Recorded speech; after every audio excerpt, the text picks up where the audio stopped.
Questionable ba sa Kristiyano na ma-depress?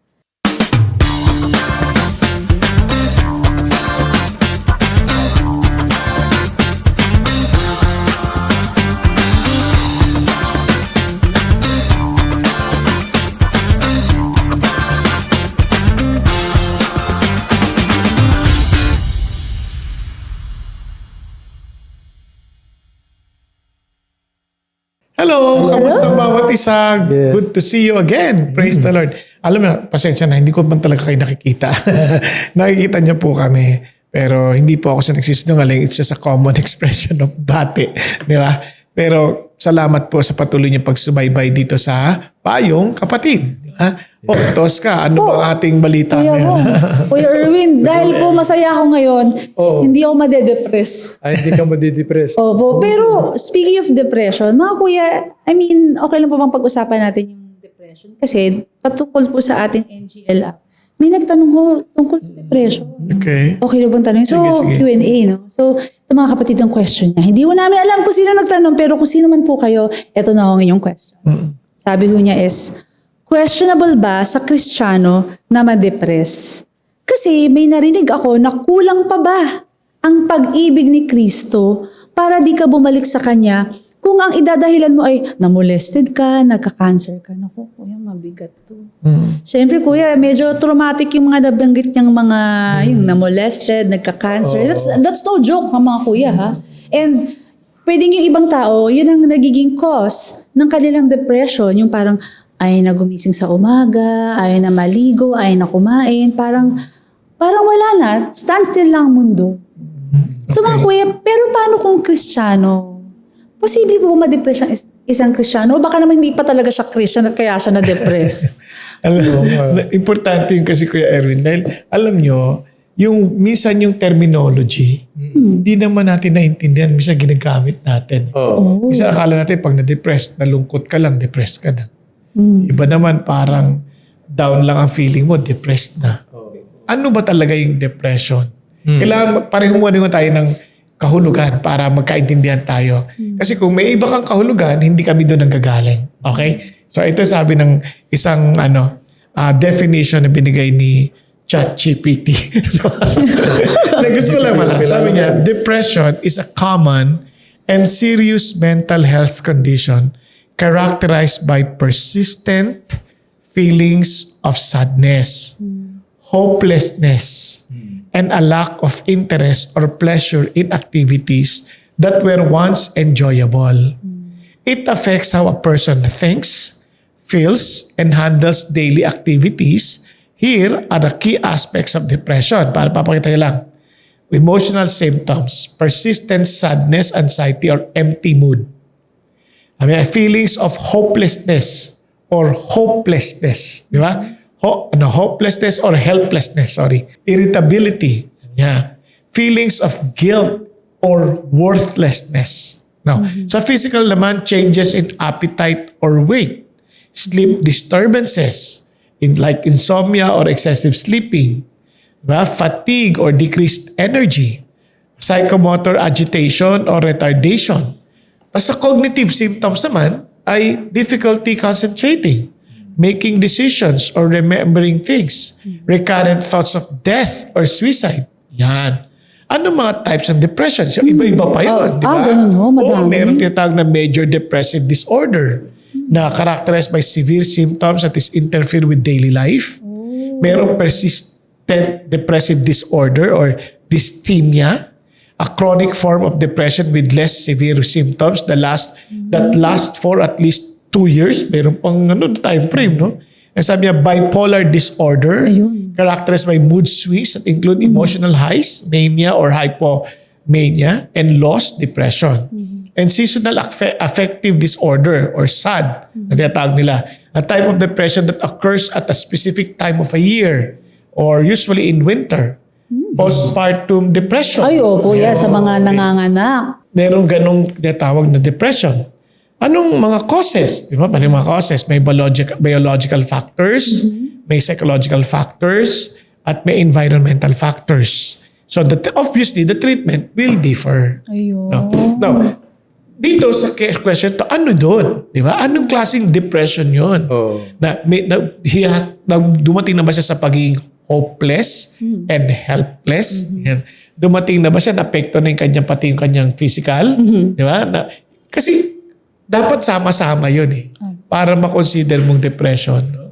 Kasi kapag ka nalungkot ka lang at paminsan-minsan dinadalawang ka ng lungkot, tapos bigla ka parang nahihirapang gumalaw, ang dami rin factor. Baka pwede ka may sakit ka sa thyroid. Ang dami kasi. Kaya kailangan distinguish natin mabuti.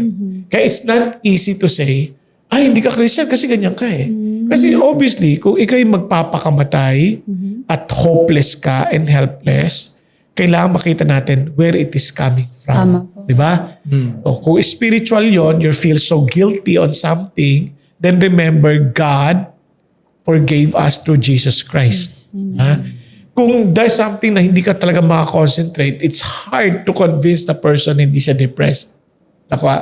It's hard. So, again, pagpipray natin yon. Kaya, hindi tayo pwedeng magbigay ng condemnation sa mga taong dumadaan sa ganong mga bagay kasi hindi natin exactly alam kung ano yung totoong yung parang overall kalalagayan. Yes. So we need to consider them. Correct.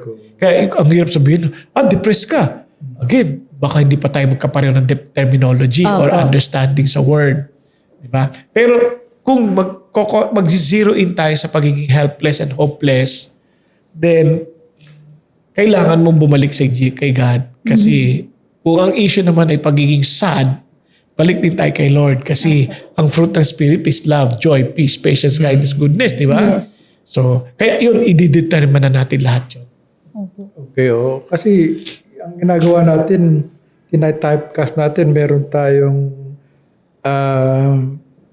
parang may certain idea tayo tungkol sa mga tao na didepress. Kung nakita mo, nadidepress ka, siguro kulang pananampalataya.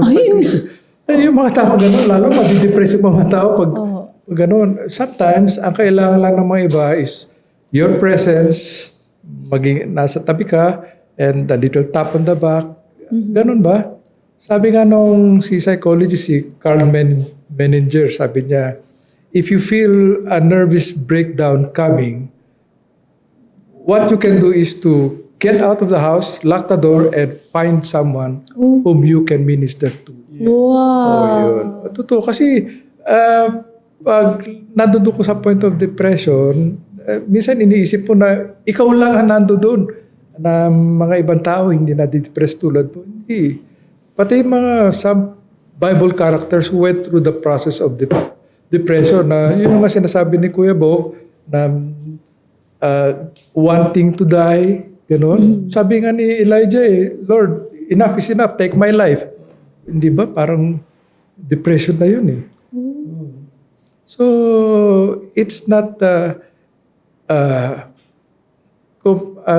really parang sinful state. Dapat, sa dinabi-nabi ng mga causes ng depression, malaman natin. And since we are not really experts in that, the best thing that we can do is to be with the person who is going through depression. Okay, may tanong po ako. Kasalanan po bang ma-depress? Kasi kung nade-depress ako, baka naman nagkakasala ako. I'm doing something wrong. Tapos meron din po mga pagkakataon na minsan may makakasama kayo, bigla na lang nagwawala, tapos na-judge na siya ng lahat. Hindi nila alam, may pinagdadaanan pala, depressed pala yung tao na yun. Kasalanan ba yung tanong, di ba? Kasalanan ba? Alam mo, ulitin ko, depende ulit how we how we define depression, Pero kung merong clinical issue, may mga ganong issue, meron pang, kailangan tingnan natin muna, yung improper diagnosis, kailangan ma-diagnose mo ng tama. Nagustuhan ko rin yung aklat ni Federico Villanueva, yung teacher natin dati. Sabi niya about lament sa Psalms. Kasi maraming lamentation sa Psalms So from there, sabi niya, it's okay not to be okay. Parang gano'n, Parang, minsan, it's okay na hindi ka upbeat. Kaso, yung idea na dumadaan ka sa mga struggle, katulad na banggit ni Kuya Erwin, yung kay Elijah na parang patay mo na lang ako. Para sa pagod niya siguro, whatever. So, tapos pinatulog siya ng Lord, pinakain siya ng Lord, pinakain ulit, pinakatulog na ulit. Parang, ang idea doon, parang makakatakbo tayo sa Diyos. Ayun. Pero hindi niya tayo kinokondem. Ayun. Hindi Pero natin ang tao nang condemn sa kapwa. Dapat mag-ingat tayo sa ganun. Kasi Ayun na we nga. are called to love one another. We are not Yes, called to condemn or to, yun nga yung, Judge. to judge one another. Ah. Yung idea na ganun. Kaya, yun ang bantayan natin. Kasi, it more than the issue ng depression, masama ba o mabuti, ang siguro tanong sa atin is, how can we help a brother who's going through something in a very loving way para ma-overcome niya yun? Kasi hindi ko talaga alam. Mahirap kung yan ay clinical, so you need to seek medical professionals no, na talagang doon siya, yun ang expertise nila. Kung spiritual, then obviously balik mo sila sa Diyos. Tulungan natin sila makabalik sa Panginoon. Kung emotional, ganun din. Maybe they just need someone to be there, no, to listen to them, especially nga sa issue niyan, molested and Cancer. may cancer. May pinagdadaanan sila emotionally. Going back sa question po, kasi parang tanong niya is, kulang pa ba ang pag-ibig ni Kristo para di ka bumalik sa Kanya? So parang may pressure po kasi. Parang ikaw, kung ikaw yung nade-depress, bakit kulang pa ba si Kristo? Bakit hindi ka makaahon-ahon sa depression mo? Hindi. Kasi Parang dating dyan, ganun parang parang kapag depressed ka, malayo ka kay Lord. O, parang ganyan po. Kulang pa ba? Hindi. Sabi nga the Lord is close to the broken-hearted. So mali po yung pag-iisip na malayo si Kristo. Kasi or hindi yun enough. nga yun nga ang kasinungalingan na nilalagay sa'yo ng Diablo. Ayun. Parang masama yung pinagdadaanan mo, yung nararamdaman mo. Si Jesus nalungkot Pero hindi yan depression kasi hindi helplessness yun hindi hopelessness. Kasi ang takot ko, pagka nakaramdam ka na ng lungkot, severe na lungkot, minsan ini-equate agad natin, depression yan. Ganun. Mahirap yun. Kaya nga kailangan i-define mo mabuti, i-diagnose mo na mabuti. Kasi, huwag naman magagalit. Meron ding cases posible na demon possession pala, o demon oppression. Ganyan. Pwedeng ganun Kaya kailangan mo alamin. Kaya hindi siya automatic. Di ba? Kunyari kung feeling niya lumayo talaga kay Jesus, hindi niya naniniwalang mahal siya ni Jesus, parang kulang ba yung pag-ibig? Posibleng ganun talaga yung condition. So ang tanong, paano mo ipapakita yung pag-ibig ni Jesus? Yun. Para ma-win back. Doon ako naniniwala. Di ba? Doon ako naniniwala. Yung tanong na kulang pa ba si Kristo? Hindi. Ang kulang siya Siya yung kulang. Yung tao ang tulang. Kaya dapat ang sa kanya, minister sa kanya, kapwa din niya. Tulad nga na sabi ni Kuya Bong, para maipakita yung pagmamahal ni Kristo sa kanya. So, ito po question ko po. Kunwari, the person is going through depression kasi hindi niya kayang tulungan sarili niya. Baka po may magtanong bakit hindi ba siya kayang abutin ni Kristo? Bakit nandun pa rin siya sa depression niya? Kaya siya abutin ni Kristo. Pero sasabihin ko naman sa mga tao nagtatanong, ano ba ginagawa mo? Baka ikaw yung kamay. Baka Gagamitin ni Lord. ikaw ang So, you're part of the body. Mahirap yung magja-judge agad tayo na, ay mali yan.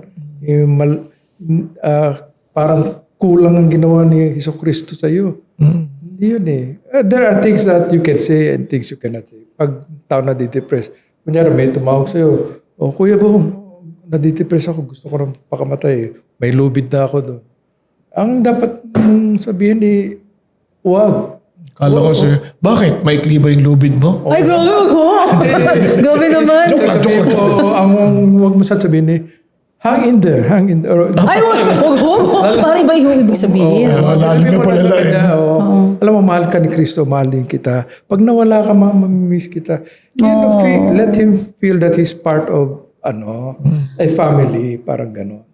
Ano po kaya di ba normally po pag kunwari nakagat ka ng ahas, meron pong antidote So ano po bang antidote ng depression? Kumbaga ang daming clinical studies, ganun. Pero mga kuya, I wanna, in a nutshell, depression. Yung iba nga hindi nila alam, depressed sila depressed na pala sila. And how can I reach out to a friend if I don't even know if my friend is depressed? Ang dami pong aspeto po. Pero mga kuya, parang in a nutshell, as Christians, how do we deal with depression in the church, in the community? How can I be a blessing to people who are depressed o hindi nila alam na depressed sila. Mga kuya, sorry kasi medyo hindi po ako masyadong well-versed sa depression na... Although I've gone through talagang terrible sadness and I felt nga na-depressed din ako for quite some time. But yeah. Ako malaking bagay yung kausapin mo yung sarili mo. Alala mo yung sabi sa Psalm 42, why are you so downcast, O my soul? 42. Kausapin mo yung sarili mo. Do not let yourself speak to you. You speak to yourself by telling Him, ba't ka ba nadidepress? Ba't ka ba down? But trust in the Lord. Sometimes, kailangan natin siyang sabihan Trust in the Lord. Now, ang antidote one, tiyakin mo, you always live in a spirit-filled life. Kung wala ka pa sa state na nun, live in a spirit-filled life.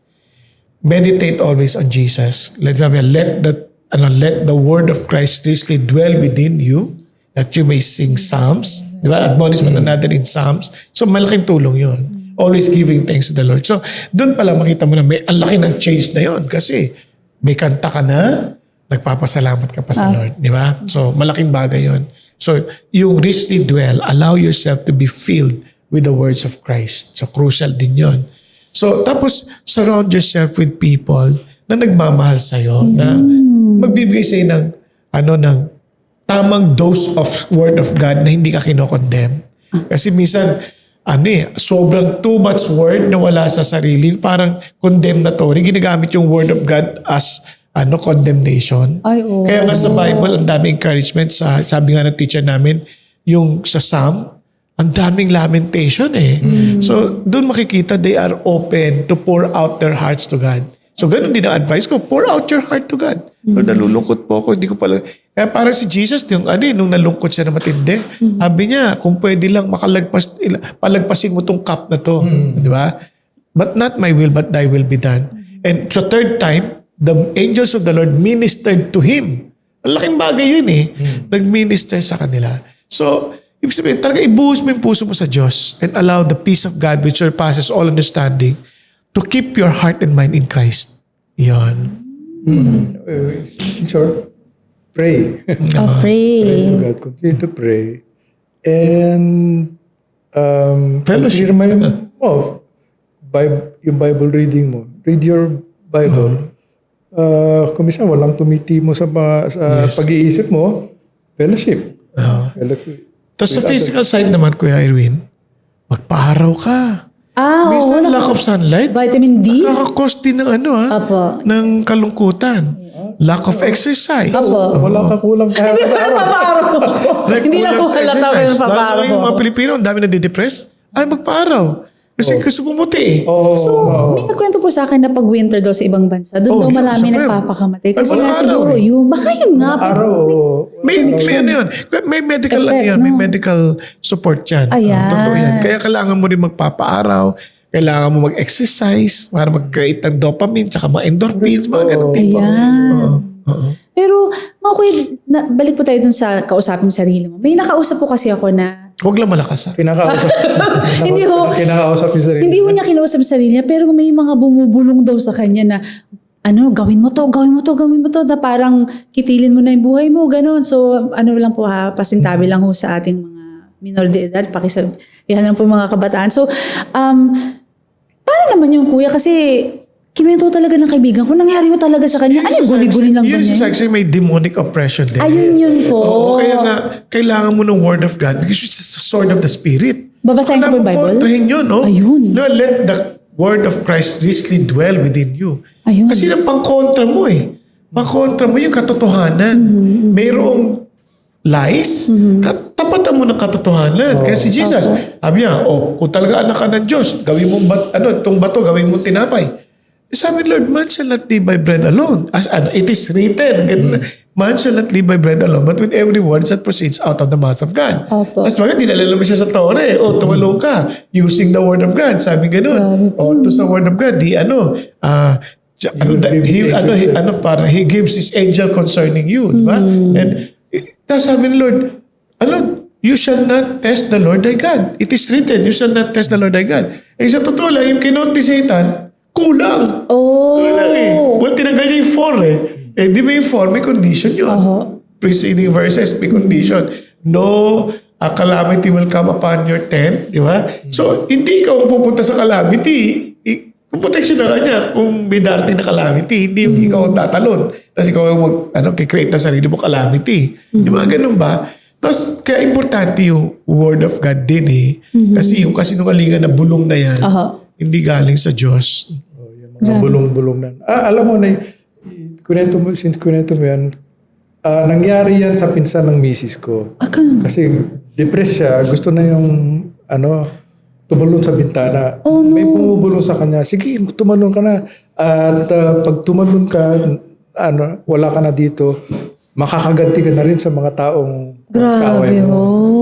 Buti na lang, natauhan siya. So, ganun din po yung mga bulong na parang kitilin nga yung boy. So, parang very consistent. So, pwedeng galing po yun sa enemy, sa Satan. Grabe. Kasi ang ating, kumbaga wired tayo to live, Yes. not to die.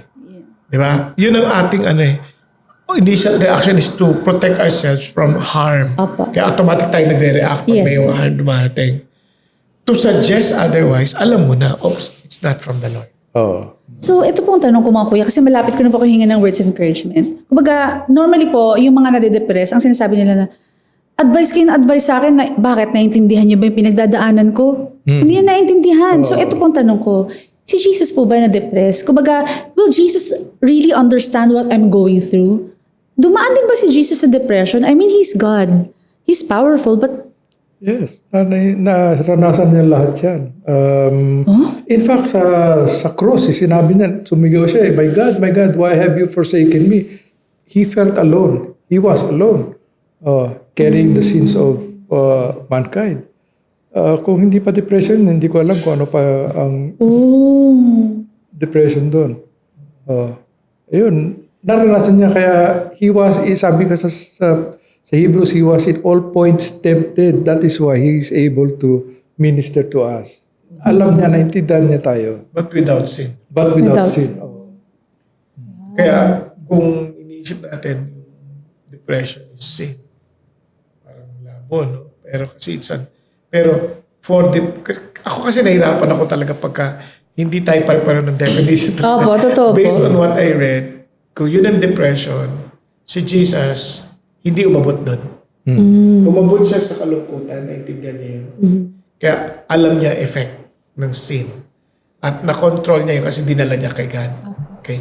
Pero kung yung depression, na natukoy natin na parang you feel so all alone, you feel like you are abandoned by your father, na-experience niya yun. Okay? Na-experience niya yun. Kaya kailangan ko kasi i-distinguish yun. Yes. Dahil baka ma-misinterpret, no? Ma-distinguish natin. Kasi yun ang mahirap sa word na depression. Hindi minsan pare-parehas yung pagkaka-define. Yes po. Thank you. Ikaw ba nadi-depress? Actually, kuya, I wanted to share. So, although I'm not sure, but siguro share ko po sa mga kapatid, sa inyo mga kuya na nung nagka-COVID po ako noon, parang okay, fine. Di ba I love to sing? So, nung nagka-COVID ako, parang nahirapan ako kumanta. So, kailangan gagaling ka naman. Tapos nagkaroon ako ng bronchitis after. Sabi ko, lalo hindi ko nakakanta. So, parang ayoko nang kumain. Yung parang sabi ko, natidepress ata ako. Sabi ko, gano'n. Uy, it was very dark. Sabi ko, wait lang, Christian ako, pero bakit ko nararamdaman to? So, ang nangyari po, sabi ko, hindi to pwede. Kailangan pilitin ko yung sarili kong magbasa ng Bible. Para ayoko na rin mag-quiet time. Ganun. Ang ginawa ko po, kinuha ko po yung Bible ko, pinilit ko po yung sarili ko magbasa ng Bible, and then I started praying, and then healing came. Praise God. Opo. So, Basically, posible po pala na ang Kristiyano mag-go through something like that? Nangyayari sa lahat yun. Ang tanong nga paano mo siya i-handle? Opo. Diba? Kapag hindi mo na-handle ang magtutuloy-tuloy. Kaya parang parang worry. Yung concern sa isang bagay, hindi naman problema yun eh. Normal yun, concern ka eh. Opo. Pero for that concern to control you and lose sight of God, ayan, worry na yan. Pinasakal ka na eh. Yun, ganun din. Yung malungkot, normal yun eh. Dadaan tayo dun eh. Diba? Pero yung controlling ka ng lungkot, Yan, ibang usapan na yan. Pero ito po mga kuya, mga kapatid. Anyway, all for the glory of God. Alam niyo po, doon ko po natutunan, even my husband could not help me at that moment. Yes. Nobody could help me. It was only Jesus who was able to help me. Amen. Amen. Amen. So si Jesus talaga ang kailangan natin. Dahil dyan mga kapatid, hingin na natin sila ng words of encouragement. Ayan, mga kuya, please, sa mga nade-depress po. Ayan. Sa mga nadidepress. Ako, ang naalala kong verse yan is sa Philippians, I think 4, 6, 7. Philippians chapter 4. Be anxious for nothing but by prayer and supplication.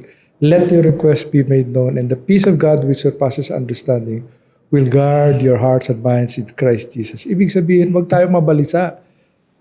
Be anxious for nothing at all. Yung mga bagay.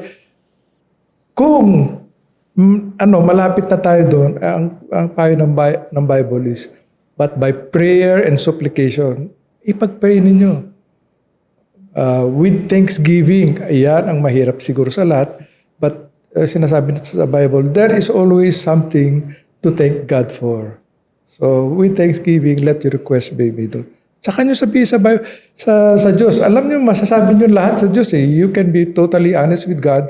Hindi siya masusurprise by anything eh. He will not scold you. Sabihin mo, Lord, kagalit ko to eh. Pwede sana, pukpukin mo sa ulo. Ano yun? That's you speaking. You are being honest with God. And of course, God will gently rebuke you, but eventually, sabi sa Bible, He will guard your hearts and minds in Christ Jesus. At yun lang payo ko sa mga nadidepressed. Yeah, praise God. Mga kapatid, una-una, yung nagsulat, we feel for you. It's not easy. Hindi ko alam anong feeling ng namolestya, na meron kang sakit na terminal. Pero isang bagay na alam ko lang, as a body, weep with those who weep and rejoice with those who rejoice. Kaya naman, bagamat lahat tayo dumadaan din sa mga kalungkutan ng buhay, yung mga katanungan na meron pa bang pag-asa, ito lang ang pwede kong sabihin bilang magkakapatid. Bagamat dumadaan tayo doon, huwag nating hayaan ito ang mag-control sa atin. Let us run to our God. Yaman din lamang siya ang ating Panginoon Diyos. At sabi sa Psalm 62 verse 8, those who trust in Him, pour out your heart unto the Lord. Buhos natin yung nararamdaman natin sa Panginoon Diyos. Si Jesus, nalulungkot siya, deeply sorrowed to the point of death. He poured out His heart to Jesus. Diba? Si Job, he poured out his heart to Jesus with all honesty. Kumbaga si David poured out his heart to the Lord. Sa pagbinasa mo yung Psalm, they kept on pouring out their hearts to God. For how long you will struggle with it, di natin alam. But as long as God is there, you will win. Because if God is for us, who can be against us? And we are more than conquerors in Christ Jesus. So yes, we can feel that. Yes, but it should never control us because only God has the right to be on the throne of our lives. Not sickness, not sadness, not anything in this world, but Jesus alone. Kaya, we are all overcomers through Jesus our Lord. Amen. Tama, meron po yung we are more than overcomers. Tama po ba yun? Opo. Opo. So we are victorious in We are Christ. more than conquerors. More than conquerors. So mga kapatid, waging-wagi tayo because of Jesus Christ. Kaya mga kapatid, ang tagline. Ayan, sana po ay nakatulong muli itong mga payo na ito. Ulitin ko, ito po ay one of the payo lamang na matatanggap nyo. Marahil marami pang iba po dyan na masigit na mahusay ding payo. Pakinggan nyo din. Kaya naman, kung talagang dumadaan kayo sa anumang mga pagsubok, umulan man, Umaraw. O bumagyo. andito po ang Payo, Kapatid. Alam niyo po, masaya po kami na nakakasama namin kayo every Tuesdays and every Saturdays. And syempre mga kapatid, ang tanong ko po naka-follow na po ba kayo sa ating mga social media pages? Meron po tayo sa Facebook, Payong Kapatid Official Page. At syempre, meron din po tayo sa YouTube at Payong Kapatid PH. At mga kapatid, sa mga mahilig mag-Spotify, meron po tayong Payong Kapatid Podcast. Naka-follow na po ba kayo? Please follow. And mga kapatid, bagong-bago, meron po tayong bagong social media page, which is NGL.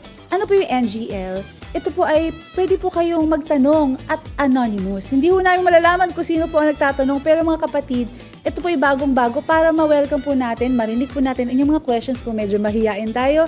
No problem! Sa mga kapatid, nais po namin kayo makasama at syempre ating mga kuya, masayang sinasagot ang inyong mga questions at syempre magbigay ng payo sa inyong mga kapatid. God bless po and see you soon!